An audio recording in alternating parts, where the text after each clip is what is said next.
বর্তমানে এরকম কাউন্টডাউন অ্যানিমেশনটি কিন্তু প্রায় সকল ভিডিওতে ইউজ করা হয়। তাই আজকে আমরা দেখব কিভাবে খুব সহজে এই অ্যানিমেশনটিকে ক্রিয়েট করা যায় কোনো রকম এক্সট্রা প্লাগইন ছাড়া।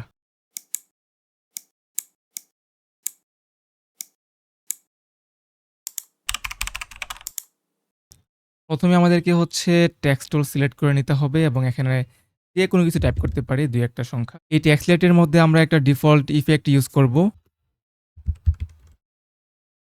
এখানে আমরা দেখতে পাচ্ছি স্লাইডার কন্ট্রোল একটি ইফেক্ট আছে। এটা আমরা এখান থেকে ইউজ করব।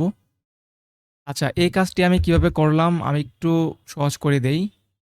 উইন্ডো থেকে আমি জাস্ট ইউজ করতেছি এফএক্স কনসোল। আপনারা কিন্তু চাইলে ইফেক্ট এন্ড প্রিসেটে ক্লিক করলেও কিন্তু এখান থেকে হচ্ছে স্লাইডার কন্ট্রোলটাকে এখানে পেয়ে যাবেন। ধরেন আমাদের কাউন্টডাউনটা এই শুরু থেকেই হবে। এই শুরু থেকে এই পর্যন্ত হচ্ছে আমাদের ৫০০ পর্যন্ত ১ থেকে ৫০০ পর্যন্ত হবে। তার জন্য শুরুতে হচ্ছে টাইম ইন্ডিকেটরটা নিয়ে এখান থেকে হচ্ছে স্লাইডার এখানে হচ্ছে একটা কি ফ্রেম এড করব এবং কিছুটা দূরে গিয়ে এখানে আমরা টাইপ করে দিব ৫০০। আপনি চাইলে ৫০০ করতে পারেন বা ১০০০ যত খুশি করতে পারেন আরকি। এখন যদি আমরা এখানে দেখি এখানে কিন্তু কোন রকম হয় নাই, ইফেক্ট পড়ে নাই, তাই না? তার জন্য হচ্ছে আমাদের যেই টেক্সট লেয়ারের এখানে এরোতে ক্লিক করব। এখানে আমরা দেখতে পাবো টেক্সট এবং এখানে ইফেক্টস আছে। ইফেক্টস এ ক্লিক করলে হচ্ছে স্লাইডার কন্ট্রোল এটাকে পেয়ে যাব। ঠিক আছে? এই যে দেখেন আমাদের এই কি ফ্রেম গুলো কিন্তু দেখতে পাচ্ছি এখানে ২ টা। আমাদের এখানে দেখেন সোর্স টেক্সট আছে। এই সোর্স টেক্সটের এখানে একটা প্যারেন্ট লিঙ্ক আছে। এটাকে ধরে আমরা জাস্ট স্লাইডার কন্ট্রোলে এখানে দিয়ে দিব। অথবা আমরা চাইলে যে উপরেও দিয়ে দিতে পারি আরকি। ঠিক আছে? যেকোনো এক জায়গায় দিয়ে দিলেই হয়ে যাবে। আমরা দিয়ে দিলাম।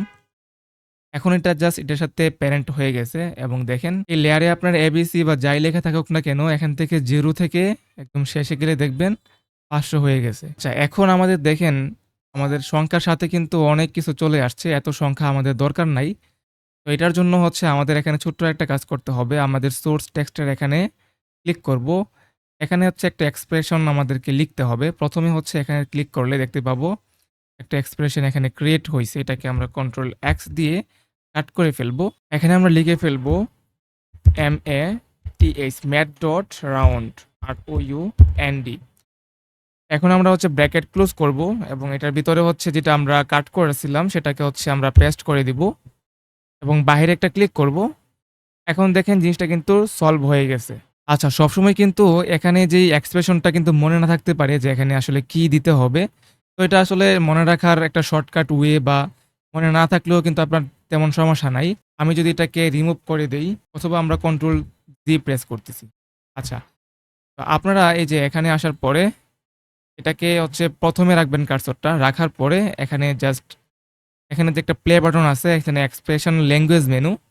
এখান থেকে হচ্ছে জাভাস্ক্রিপ্ট ম্যাথ এখান থেকেও কিন্তু এই জিনিসটা পাবেন। সেটা হলো এই যে math.round, যে দেখেন রাউন্ড। এটা এখানে চলে আসছে। এখান থেকে জাস্ট আপনারা এই পুরোটাকে হচ্ছে কপি করবেন। কন্ট্রোল বা কাট করে ফেলবেন কন্ট্রোল এক্স এবং ভ্যালুর মধ্যে হচ্ছে এটা ভ্যালুটাকে ডিলিট করে দিয়ে এই ভ্যালুটাকে বসায় দিবেন। এটাও কিন্তু এই যে সেম ভাবেই কাজ করবে। আপনারা চাইলে টাইপও করতে পারেন অথবা মনে না থাকলে এখান থেকে নিয়ে আসতে পারেন আরকি। চাইলে কিন্তু এটার সাথে আরো একটা জিনিস এড করা যায় সেটা হলো ধরেন ২১৭ বা ৫০০ পর্যন্ত আসলে কি? এটা কি টাকা নাকি কোনো পার্সেন্ট? বা এটা আসলে কি? এটাকে বোঝানোর জন্য হচ্ছে আপনারা চাইলে এখানে একটা জিনিস এড করতে পারেন সেটা হলো এখানে যদি প্লাস করেন প্লাস এবং হচ্ছে ডাবল কোটেশন এটার ভিতরে কোটেশনের ভিতরে আপনি যা লিখবেন সেটাই কিন্তু এটার পরে চলে আসবে।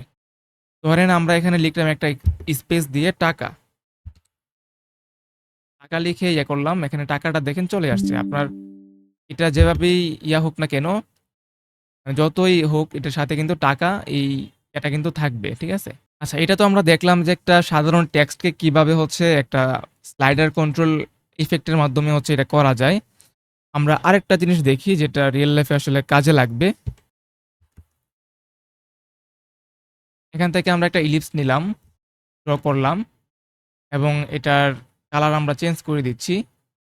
এর স্ট্রোকটাও বাড়িয়ে দিতে পারি এভাবে।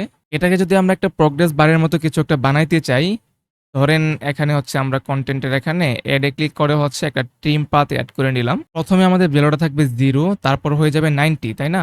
তো আমরা একটু দূরে গিয়ে যখন আমরা 90 তে একটা কিফ্রেম নিলাম এবং প্রথমে এসে এটাকে করে দিলাম হচ্ছে 0।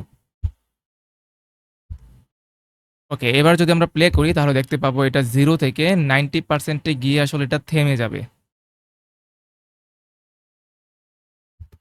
আচ্ছা, 90% এসে থেমে গেল। এখন আমাদেরকে এটা নিতে হবে টেক্সট লেয়ার। এখান থেকে হচ্ছে টেক্সটে ক্লিক করলাম।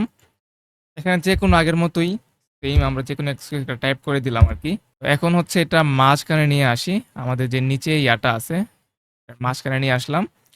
আর এটাকে হচ্ছে এখান থেকে দেখেন, আগের মতোই দেখেন সোর্স টেক্সট যেটা আছে, এই যে সোর্স টেক্সট, এটাকে হচ্ছে আমাদের এখানে যে ইয়াটা আছে, মানে আমরা যেই ইন্ট ভ্যালুতে আমরা যেই মানে অ্যানিমেশনটা দিছি আরকি, এই যে সোর্স টেক্সটটাকে এটার সাথে হচ্ছে মানে লিঙ্ক করে দিব। তাহলে আগের মতো হচ্ছে এটা এরকম হয়ে গেল। আচ্ছা, এখন কি করতে হবে আপনারা অলরেডি জেনে গেছেন বা বুঝে গেছেন। এখান থেকে হচ্ছে আমরা আগের মতো এই এক্সপ্রেশনটাকে কপি করব। কাট করে ফেলবো এবং এখানে লিখে দিব ম্যাথ ডট রাউন্ড হচ্ছে ব্র্যাকেট ক্লোজ করব। এখানে ভিতরে দিয়ে দিব এটাকে এবং বাইরে হচ্ছে এখানে হচ্ছে প্লাস দিয়ে আমরা দিতে পারি পার্সেন্ট। প্লাস দিব এবং হচ্ছে ডবল কোটেশন দিতে হবে। ভিতরে হচ্ছে আমরা পার্সেন্টটা দিয়ে দিব। বাইরে ক্লিক করলাম, এটা দেখেন পার্সেন্ট হয়ে গেছে। এখান থেকে হচ্ছে আমরা এটা জাস্ট একটু ছোট করে দিতে পারি এভাবে। ছোট করে দিলাম। আর এটা হচ্ছে মাঝখানে দিয়ে দিলাম একদম। আচ্ছা, এবার যদি আমরা এখানে প্লে করি,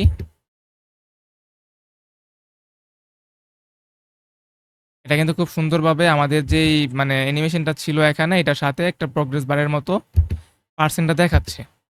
আমরা যদি একটু সামনে নিয়ে আসি, এটা কিন্তু আরো দ্রুত এটা হয়ে যাবে এবং এখানে যদি আমরা ইজি ইউজ করি বা এরকম কিছু একটা অ্যানিমেশন দেই, তাহলেও কিন্তু সেম ভাবে এটা কাজ করবে।